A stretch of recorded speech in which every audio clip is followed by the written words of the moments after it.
shortly after I arrived in Rhode Island, I was dating an Italian-American who owned a bar in Cranston.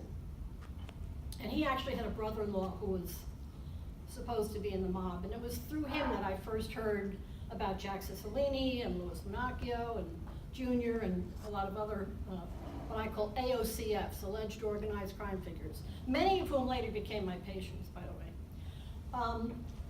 And after we stopped dating, we remained friends, and shortly after it became public knowledge that I was Raymond's doctor, he got a call from a friend of his, and the friend said to him, "Hey, Vinny, remember that doctor broad you used to go out with? She's the old man's doctor now." And I thought that was hilarious, because to me a broad is someone with big boobs and small frontal lobes, and I had just the opposite. At least I'm sure about not having big boobs. And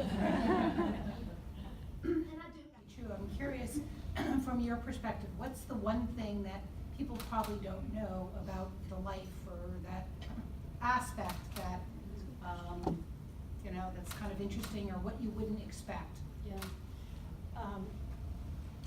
You know, I think in some respects people don't realize how mundane their lives are. I mean, they have, you know, many of them have wives, they have children. I mean, Raymond Sr. was a devoted father. He worried constantly about his son. In the book, there will be pictures of Raymond Sr., you know, holding his grandson on his lap in his den. They, you know, they were henpecked unbelievably in some cases.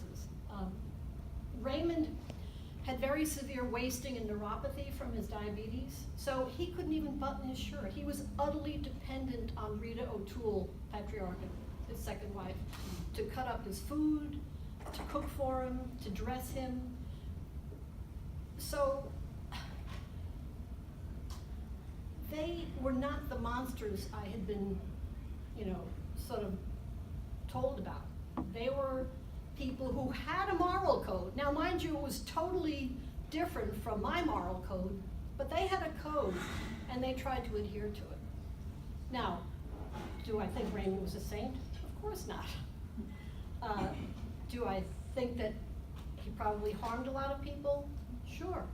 But he also helped a lot of people. They used to call them Patriarca scholarships on Federal Hill.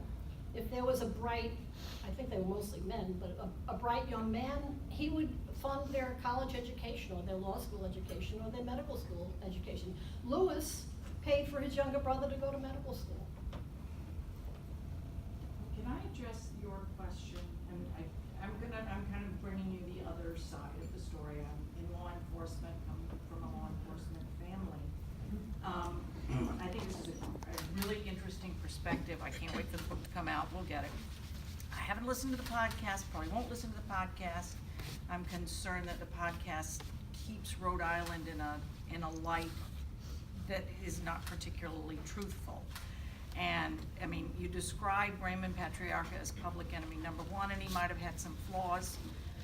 He ordered the vicious murders of dozens of people, and I don't think that should be romanticized. Everybody deserves love, everybody deserves good medical care, and I think that's what you show, what doctors have to do every day. They have to treat people who come into the emergency room with a bullet wound or a stab wound. But it concerns me a little bit what the podcast might glorify things that Rhode Island is still trying to climb up from. So that's my 2 cents. Thanks, Betty. Yeah. You know, people sometimes say to me, how could you take care of somebody who was, you know, such an evil person? Well, you know, when I graduated from medical school, we all stood up and we took the Hippocratic Oath. And part of the Hippocratic Oath says, I will put my patient's interests ahead of my own.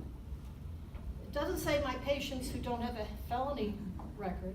It doesn't say my patients who've never been convicted of murder. Any patient that you take under your care, you are obliged to put their interests ahead of your own. And I always aspired to be a great physician.